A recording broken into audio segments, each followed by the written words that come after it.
Hello guys, চলে এলাম একটা নতুন ভিডিও নিয়ে। তো আজকের ভিডিওটা হচ্ছে আপনারা হয়তো দেখতে পাচ্ছেন আমার হাতে একটা মাটির কড়াই আছে, এই যে সর্ষের তেলও আছে, দুটো সাবান আছে, দু রকম কোম্পানির দুটো সাবান আছে। তো এই কড়াইটা আমরা আজকে আগুনে দেবো। আগুনে দেওয়ার পর এই সর্ষের তেলটা ঢালবো, ঢালার পর তার সাথে সাথেই এই দুটো সাবান দিয়ে দেবো। তো এই সাবানটা যখন গলবে তার মধ্যে কড়াইটির মধ্যে আমরা জল ঢালবো। তো জিনিসটা কি হবে, তো আজকে আমরা সেটাই এক্সপেরিমেন্ট করব জল ঢেলে, যে সেটি কি হয়।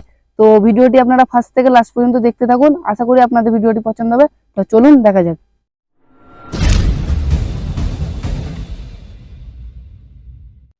তো বন্ধুরা, এই যে আমরা আগুন ধরিয়েও ফেলেছি, এই যে আগুন ধরছে আপনারা হয়তো দেখতে পাচ্ছেন।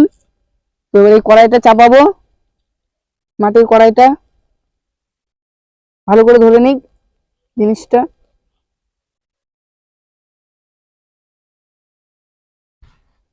ধরছে, কড়াইটা চাপিয়ে দে। এই যে কড়াইটা এবার চাপাবো। তো ততক্ষণ ধরতে থাকুক। গাইস, কড়াইটা গরম হয়ে গেছে। তো এবারে তেলটা আমরা ঢালবো, তেলটা পরিমাণ পর্যন্ত ঢালবো। এদিক দিয়ে খুব তাত লাগছে, যে আমরা এতটুকু মতো তেলই ঢাললাম। তো এবার তেলটা একটু গরম হোক। তো গাইস, সাবান এখন দেবো, দুটো সাবানই দেবো, এই যে দুটো সাবানই দেবো। তো এই সাবানটা দিয়ে দিলাম, এই যে। এবার সাবানটা কি কোম্পানির সাবান দিলাম? একটা লাইট বয় সাবান আছে, একটা লাক্স সাবান আছে। তো এই সাবান দুটোই তেলের উপর দিলাম। তো এই সাবানটা ততক্ষণ গলতে থাকুক, তা আপনারা ভিডিওটি ততক্ষণ দেখতে থাকুন।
তো গাইস, আপনারা তো সব দেখতেই পাচ্ছেন সাবান গলে গেছে, যে একদম ফেনা হয়ে গেছে, আর সাবানের গন্ধ বেরোচ্ছে ভালো।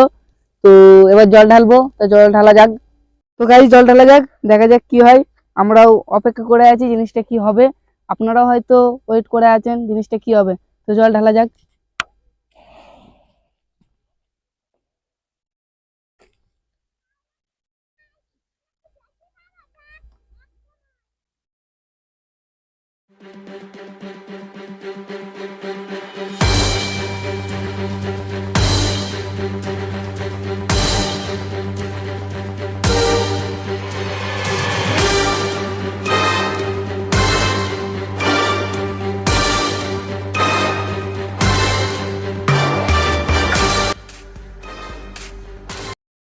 তো বন্ধুরা, আপনারা তো দেখতেই পেলেন জল ঢালার পর ফেনা হলো, ফেনাটা একটু বেশি করে হতো। তো আমাদের তেলটা একটু কম হয়ে গেছে, তেলটা যদি একটু বেশি করে দেওয়া হতো ফেনাটা একটু বেশি হতো। তো যাই হোক, আমরা কড়াইটার মধ্যে তেল দিয়ে নিলাম, তেল দেওয়ার পর সাবানটাকে গলিয়ে নিলাম, গলানোর পর জলটা দিলাম, জল দেওয়ার পর যে ফেনাটা হলো, ফেনাটা একটু অল্পই হয়েছে। তো যাই হোক, আপনারা দেখতেই পেলেন। তো ভিডিওটি কেমন লাগলো কমেন্টের মাধ্যমে জানাবেন, আর লাইক কমেন্ট করতে কিন্তু ভুলবেন না। দেখা হচ্ছে কোনো অন্য ভিডিওতে। টাটা।